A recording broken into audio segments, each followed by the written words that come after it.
Vous écoutez Kadash, la méditation quotidienne de la parole de Dieu pour un peuple mis à part.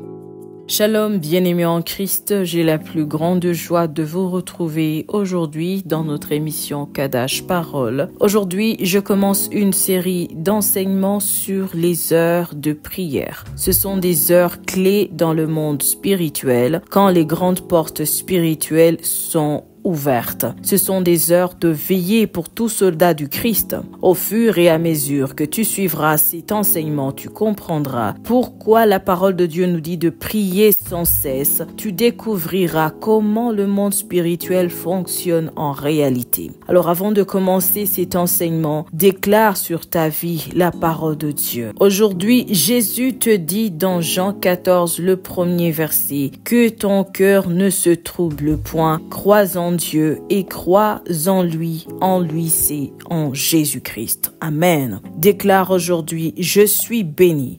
La main de l'Éternel est au-dessus de ma vie pour me protéger et pour me faire du bien. Je ne m'inquiète de rien car l'Éternel Dieu prend soin de moi. Aussi sa paix qui surpasse toute intelligence gardera mon cœur et mes pensées en Jésus-Christ. Je déclare aujourd'hui que moi et ma maison sommes protégés par le sang de Jésus-Christ et nous marchons dans la victoire par le Saint-Esprit au nom de Jésus-Christ.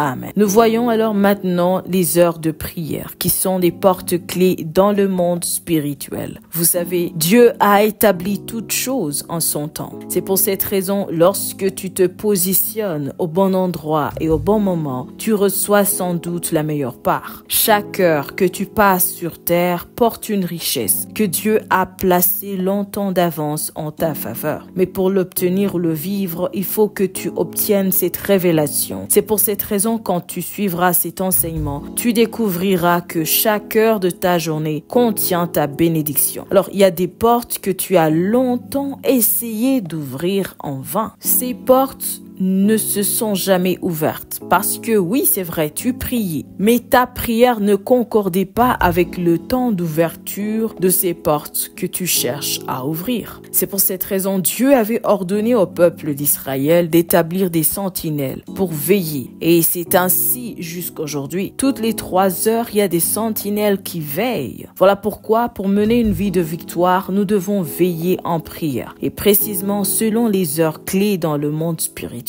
Nous allons voir ensemble quelles sont ces heures et leur signification. Ces heures sont réparties en 2 temps. Il s'agit de 4 heures la journée et 4 heures la nuit. Alors nous voyons aujourd'hui la première heure de la nuit. C'est entre 18h et 21h. La première heure de la nuit, c'est l'heure du début du nouveau jour. C'est vrai que selon le calendrier, les dates changent à minuit. Mais dans le monde spirituel, il commence l'opération du nouveau jour à partir de 18h. C'est pour cette raison, c'est mieux de prier à partir de 17h45 jusqu'à 18h15 pour continuer d'autres occupations. En lisant Matthieu chapitre 16, le verset 16 à 19, tu comprendras que c'est le temps de contrecarrer tout plan maléfique planifié déjà à l'avance contre ta vie, ta maison, ton travail, ton église, ta ville ou ton pays. Alors voici comment prier durant cette première heure du soir. Premièrement, tu dois faire la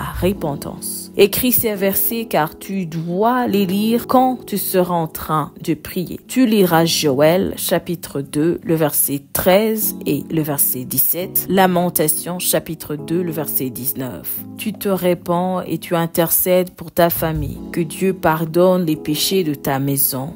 Que Dieu pardonne tes propres péchés. Amen.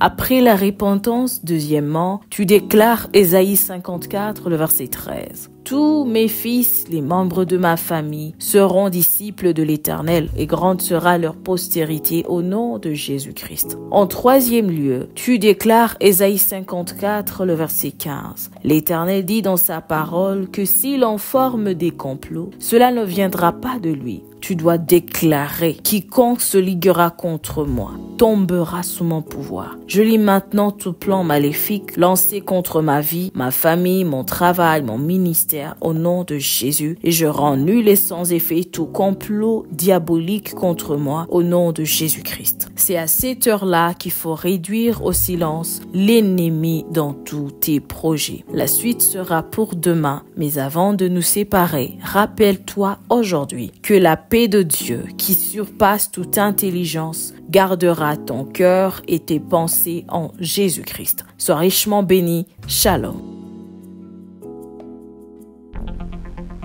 Vous écoutiez Kadash, présenté par Marie-Claire. À bientôt.